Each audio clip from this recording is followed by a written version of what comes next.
നമസ്കാരം.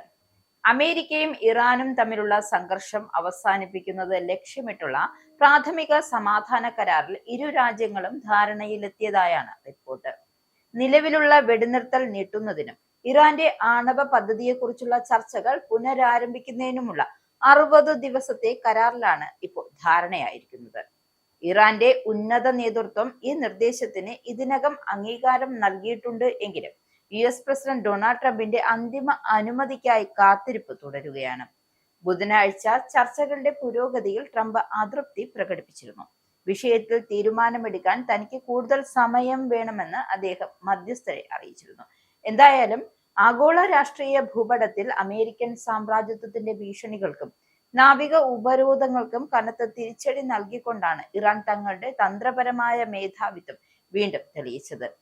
ലോകത്തിന്റെ സാമ്പത്തിക ഞരമ്പായ ഹോർമൂസ് കടലിടുക്ക് വഴിയുള്ള കപ്പൽ ഗതാഗതം ഒരു മാസത്തിനുള്ളിൽ യുദ്ധത്തിന് മുൻപുള്ള അവസ്ഥയിലേക്ക് പുനഃസ്ഥാപിക്കാൻ തങ്ങൾ തയ്യാറാണ് എന്ന് ഇറാൻ ഔദ്യോഗികമായി പ്രഖ്യാപിച്ചു കഴിഞ്ഞു. അമേരിക്കൻ നാവികപ്പടയുടെ പവർ ഗെയിമുകൾക്ക് ഇറാൻ നൽകിയ കൃത്യമായ മറുപടിയാണിത്.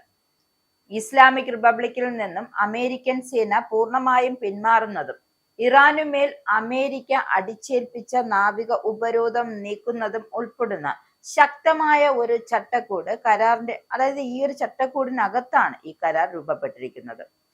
ഒരു സാധ്യതയുള്ള ധാരണാപത്രത്തിന്റെ കരട് രേഖ ഇറാനിയൻ സ്റ്റേറ്റ് ടെലിവിഷൻ പുറത്തുവിട്ടതോടെ അമേരിക്ക വലിയ രീതിയിലുള്ള രാഷ്ട്രീയ സമ്മർദ്ദത്തിലായിരിക്കുകയാണ്. ഈ വാചകം ഇതുവരെ അന്തിമമായി തയ്യാറാക്കിയിട്ടില്ല എങ്കിലും ചർച്ചകളിൽ ഇറാൻ വ്യക്തമായ മുൻതൂക്കം നേടിയിട്ടുണ്ട്. അമേരിക്കയെ പൂർണ്ണമായും പ്രതിരോധത്തിലാക്കുന്ന വ്യവസ്ഥകളാണ് ഈ കരാറിൽ ഉള്ളത്.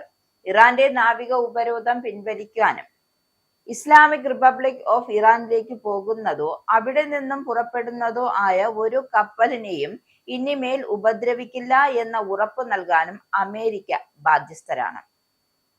ആഗോളതലത്തിൽ തങ്ങളുടെ അധികാരം ചോദ്യം ചെയ്യപ്പെടില്ലെന്ന് അഹങ്കരിച്ച അമേരിക്കയ്ക്ക് ഇത് സ്വപ്നത്തിൽ പോലും കാണാത്ത വലിയൊരു തിരിച്ചടിയാണ്. തന്ത്രപ്രധാനമായ ജലപാതയിലൂടെയുള്ള കപ്പൽ ഗതാഗതം അനുവദിക്കാൻ ഇറാൻ സമ്മതിച്ചിട്ടുണ്ട് എങ്കിലും അതിന്റെ പൂർണ്ണമായ അധികാരം തങ്ങളുടെ കൈകളിൽ തന്നെയായിരിക്കുമെന്ന് ടെഹ്റാൻ ഉറപ്പിച്ചു പറയുന്നുണ്ട്. കപ്പൽ പാതകൾ കൈകാര്യം ചെയ്യൽ, കപ്പലുകൾ കർശനമായി പരിശോധിക്കൽ, കടന്നു പോകുന്ന കപ്പലുകൾക്ക് സേവന ഫീസ് ചുമത്തൽ എന്നിവ ഇറാൻ തുടർന്നും നിർവഹിക്കുന്നു. ഹോർമോസ് കടലിടുക്ക് നിരുപാധികമായി വീണ്ടും തുറക്കില്ലെന്നും ഈ ഇളവുകൾ അമേരിക്കൻ സൈനിക കപ്പലുകൾക്ക് ഒരു കാലത്തും ബാധകമാകില്ല എന്നും കരടിൽ വ്യക്തമാക്കുന്നുണ്ട്. ഹോർമോസ് കടലിടുക്ക് വീണ്ടും തുറക്കാൻ സാധ്യതയുണ്ട് എന്ന റിപ്പോർട്ടുകൾ പുറത്തു വന്നതോടെ ആഗോള വിപണിയിൽ വലിയ ചലനങ്ങളാണ് സൃഷ്ടിച്ചിരിക്കുന്നത്.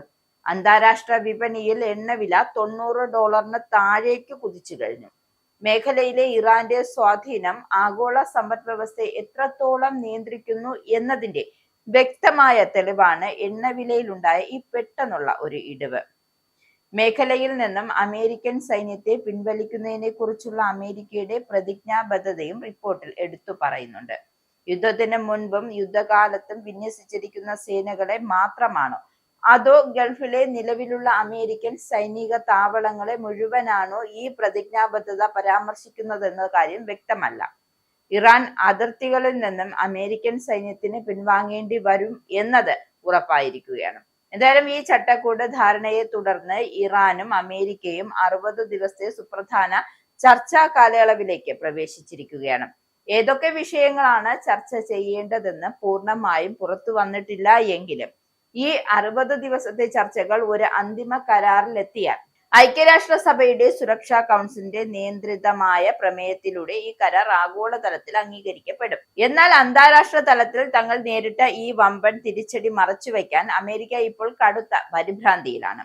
ഇറാനിയൻ നിയന്ത്രിത മാധ്യമങ്ങൾ വന്ന റിപ്പോർട്ടുകൾ ശരിയല്ല എന്നും ധാരണാപത്രം പൂർണ്ണമായും കെട്ടിച്ചമച്ചതാണ് എന്നാണ് അമേരിക്കയുടെ വാദം. അമേരിക്കൻ ഭരണകൂടത്തിന്റെ വാദങ്ങളെ ആരും വിശ്വസിക്കാത്ത അവസ്ഥയാണ് നിലവിലുള്ളത്.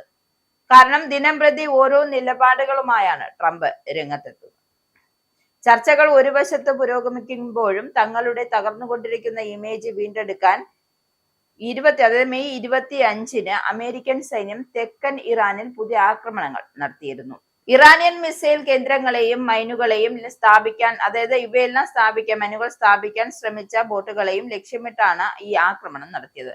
എന്നിട്ട് ആക്രമണത്തിന് ഒരു ന്യായീകരണവും അമേരിക്ക നിരത്തിയിരുന്നു. അതായത് സ്വയം പ്രതിരോധം എന്നായിരുന്നു ആക്രമണത്തെ അമേരിക്ക വിശേഷിപ്പിച്ചത്.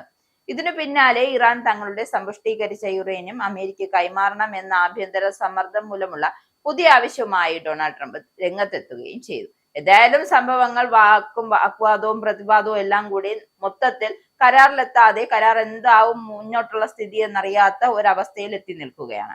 ഏതായാലും പാകിസ്ഥാന്റെ നേതൃത്വത്തിൽ ശക്തമായ മധ്യസ്ഥ ശ്രമങ്ങൾ തുടരുന്നതിനാൽ ഇരു രാജ്യങ്ങളും തമ്മിൽ ഒരു പൂർണ്ണ യുദ്ധത്തിന് സാധ്യതയില്ല എന്ന് വ്യക്തമാക്കിക്കൊണ്ടാണ് ഇറാൻ തങ്ങളുടെ തന്ത്രപരമായ മേധാവിത്വം ആഗോളതലത്തിൽ ഒരിക്കൽ കൂടി ഉറപ്പിച്ചിരിക്കുന്നത്. ഇനി എന്താവും കാര്യങ്ങളെന്ന് നമുക്ക് കാത്തിരുന്ന് തന്നെ കാണാം.